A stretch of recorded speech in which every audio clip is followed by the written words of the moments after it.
بسم اللہ الرحمن الرحیم۔ السلام علیکم ورحمۃ اللہ وبرکاتہ۔ امید ہے کہ آپ خیر و عافیت سے ہوں گے۔ اللہ پاک سب کو سلامت رکھے۔ پیارے دوستو، آج نہایت ہی دلچسپ واقعہ آپ کے سامنے پیش کروں گا۔ تمام دوستوں سے گزارش ہے کہ اس واقعے کو مکمل سنیں اور ویڈیو کو مکمل دیکھیں۔ روایت ہے کہ ایک روز سیدنا عثمان رضی اللہ تعالی عنہ نے اپنے گھر حضور صلی اللہ علیہ وسلم کی دعوت کی، جب دونوں عالم کے سلطان حضرت محمد صلی اللہ علیہ وسلم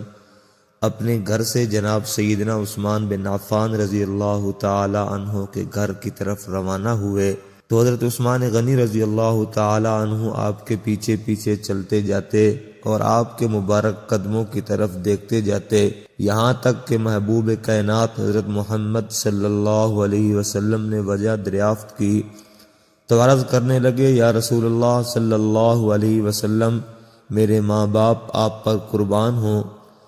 میری تمنا ہے کہ حضور صلی اللہ علیہ وسلم کے ایک ایک قدم کے عوض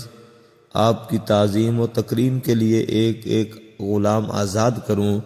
چنانچہ حضرت سیدنا عثمان غنی رضی اللہ تعالی عنہ کے مکان تک جس قدر حضور صلی اللہ علیہ وسلم کے قدم مبارک پڑے تھے،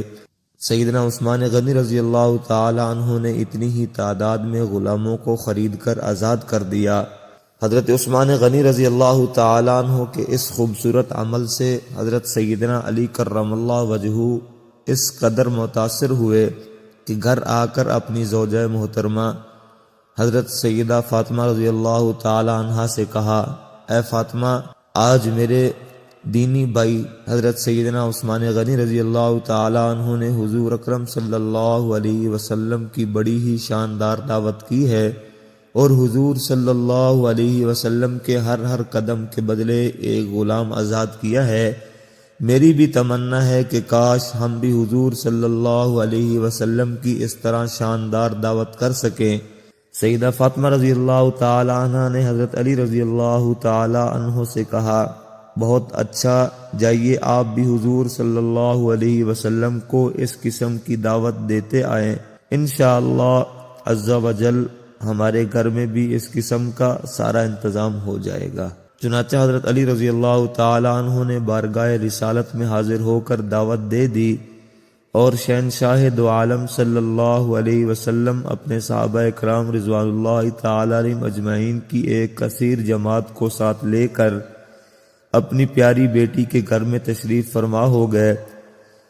حضرت سیدہ خاتون جنت رضی اللہ تعالی عنہا تنہائی میں تشریف لے جا کر خداوند قدوس کی بارگاہ میں سرب سجود ہو گئیں اور یہ دعا مانگی کہ یا اللہ، تیری بندی فاطمہ نے تیرے محبوب صلی اللہ علیہ وسلم اور اصحاب محبوب رضوان اللہ تعالی علیہم اجمعین کی دعوت کی ہے،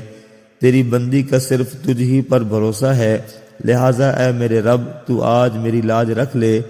اور اس دعوت کے کھانوں کا تو غیب سے انتظام فرما۔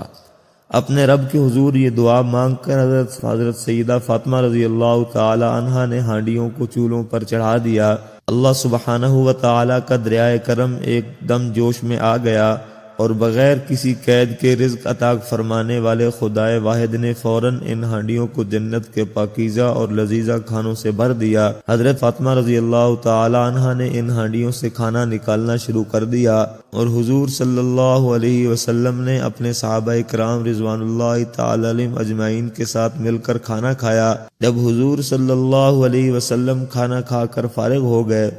تو اللہ رب العزت کی شان کے ہانڈیوں سے کھانا کچھ بھی کم نہیں ہوا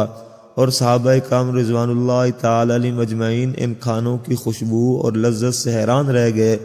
حضور صلی اللہ علیہ وسلم نے صحابہ کرام کو حیران دیکھ کر فرمایا، کیا تم لوگ جانتے نہیں ہو کہ یہ کھانا کہاں سے آیا؟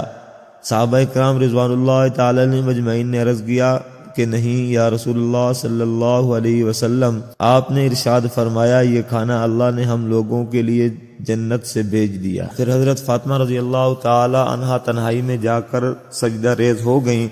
اور یہ دعا مانگنے لگیں کہ یا اللہ، حضرت عثمان رضی اللہ تعالی عنہ نے تیرے محبوب کے ایک ایک قدم کے عوض ایک ایک غلام آزاد کیا ہے، لیکن تیری بندی فاطمہ رضی اللہ تعالی عنہا کو اتنی استطاعت نہیں ہے، لہذا اے خداوند جہاں تو نے میری خاطر جنت سے کھانا بھیج کر میری لاج رکھ لی ہے، وہاں تو میری خاطر اپنے محبوب صلی اللہ علیہ وسلم کے ان قدموں کے برابر جتنے قدم چل کر میرے گھر میں تشریف لائے ہیں، اپنے محبوب صلی اللہ علیہ وسلم کی امت کے گناہ گار بندوں کو جہنم سے آزاد فرما دے۔ حضرت فاطمہ رضی اللہ تعالی عنہا یوں ہی اس دعا سے فارغ ہوئیں، ایک دم حضرت جبرائیل علیہ السلام یہ بشارت لے کر بارگاہ رسالت میں اتر پڑے کہ یا رسول اللہ صلی اللہ علیہ وسلم، حضرت فاطمہ رضی اللہ تعالی عنہا کی دعا بارگاہ الہی میں مقبول ہو گئی۔ اللہ نے فرمایا ہم نے آپ صلی اللہ علیہ وسلم کے ہر قدم کے بدلے میں 1,000 گناہ گاروں کو جہنم سے آزاد کر دیا۔ اللہ تبارک و تعالی سے گزارش ہے کہ وہ ان مبارک ہستیوں کے صدقے ہم سے بھی راضی ہو جائے، آمین ثم آمین۔